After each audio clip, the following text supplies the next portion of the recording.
Now in this video, we're going to start the exciting stuff. We're going to start working with formulas and functions.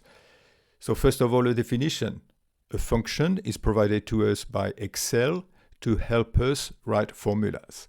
A formula usually needs a function.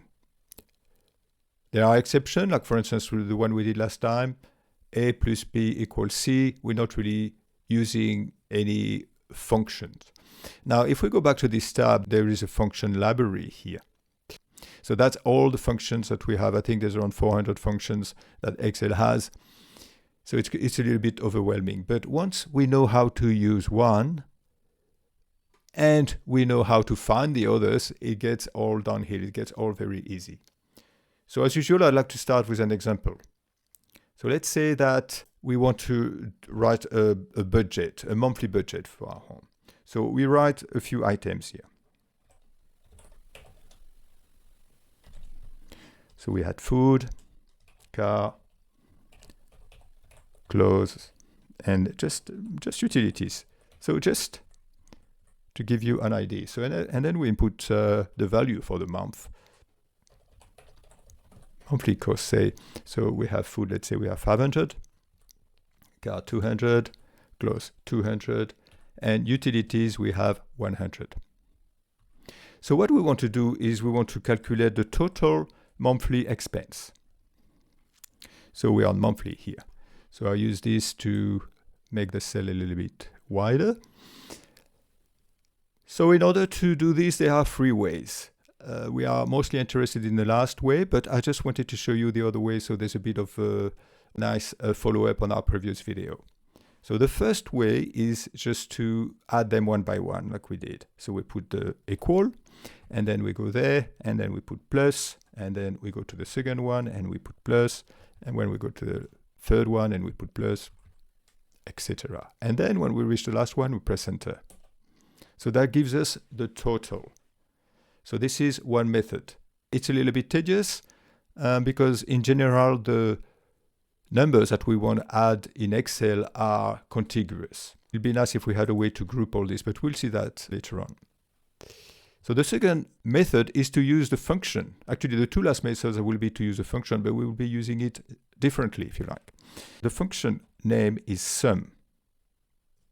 So here I write equal, I write the function name, and then I open the brackets, because usually when we have a function, we have to give it some parameters.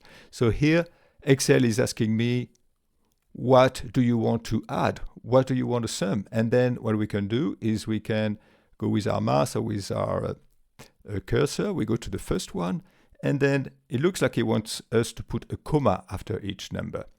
And then put a comma, we put the second one, put a comma, we put the third one, we put a comma, and we put the last one. And after, it looks like it wants us to close the bracket. So let's just close the brackets.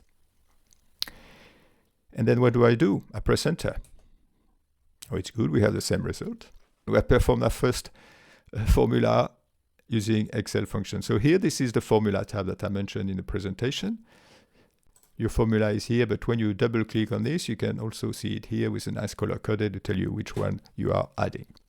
So something to know about formulas is, as they are represented here, you can go here and type things directly into this small window here. But what's more interesting is you can go to this symbol here, and you click on it, and all the arguments of the function are showing very nicely here. And when I click on the last one, it is asking me, do you have another number that you would like to add? If you click on that field here, then you can go back and say, I want to have this one as well. I'll be removing this one. So it's usually very useful to click on this symbol here. That gives you a better view of the function that you're using. I talked very briefly of the help tab here last time. But what I found the most useful in a help function is, let's say you are working with this function here and you're not really sure how it works. It gives you an example to start with, so that's very useful. It gives you a little summary. It gives you some text here. But also, if you click help on this function here, it takes you to a Microsoft website that is dedicated to this function. So that is very useful. So I have it coming up now. it can be quite useful, and this looks like that. Okay, so we have done the first using plus plus plus, this one using our first function.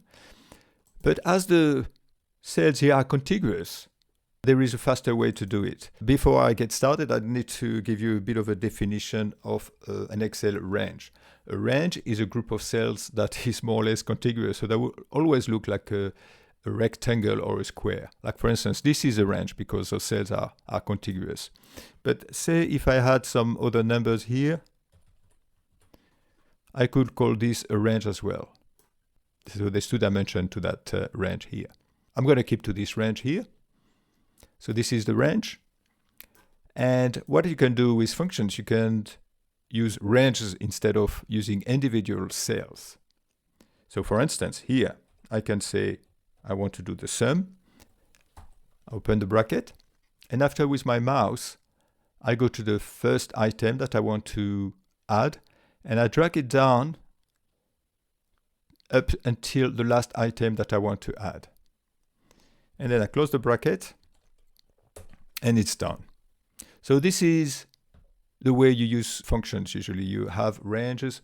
Either you pick up one individual cell, group of cells, or you pick up a range. I would like to show you another function, and then we can have a look at formatting, because surely we can have that look a little bit better. The other function that I would like to show you, it's like a logical function. It's an if function that is well known from developers over there. So let's say that I want to calculate, let's say you are splitting the monthly cost with someone else, but not all of them. So here you would say share the cost. And the food, yes, you split it, let's say, but the car, you don't split it because let's say you're the only one using the car. The clothes, you don't split it because you buy your own clothes. And the utilities, yes, you are splitting it. So I'm just going to, just force of habit, I just need to see things in the center. We'll see how we do that later on. And let's say that I want to calculate then cost per person. So what we have here, as we are sharing the cost of food, we would like to divide this per 2. So the food, let's say, and I put equal, and now the function is called if. You open the bracket, and then instead of pressing this, I'm just going to access the cells directly. So if this field, and I click on it with the mouse, is equal to yes, then I divide this number by 2. So if the cost is shared, then I just need to pay half of this because we are splitting the cost. And therefore, I calculate half only. I put another comma, which means if this it means the opposite. If if the shared cost is not yes, then I leave this field here. I leave F6. So let's have a look.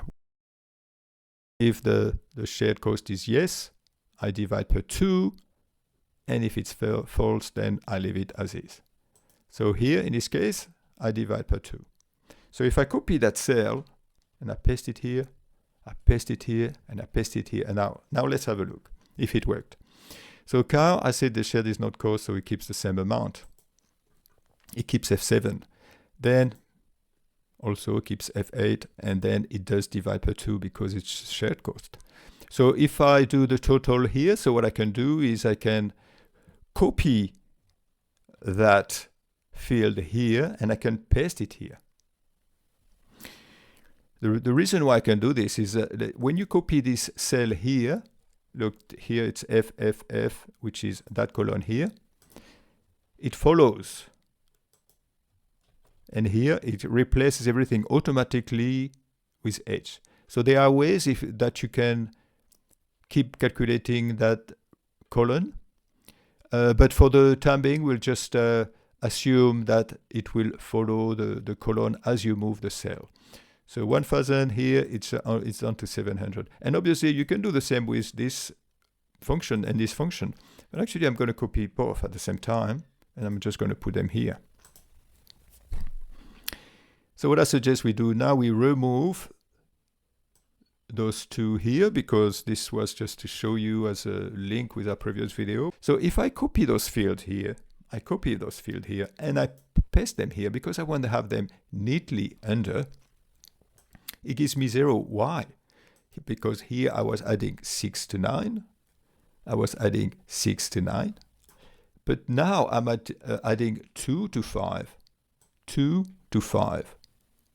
And that's because I copied and paste. And when I copy and paste, it moves the row width.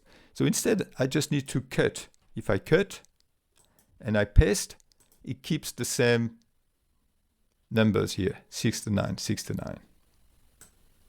All right. So this is it. So we've already learned two functions. One with the sum, which is a calculation, math function. I think you will find it around math, maybe. Sum, yes, math. The math function will be under math and trig here, sum. And then the logical function, which is if, which you will find here.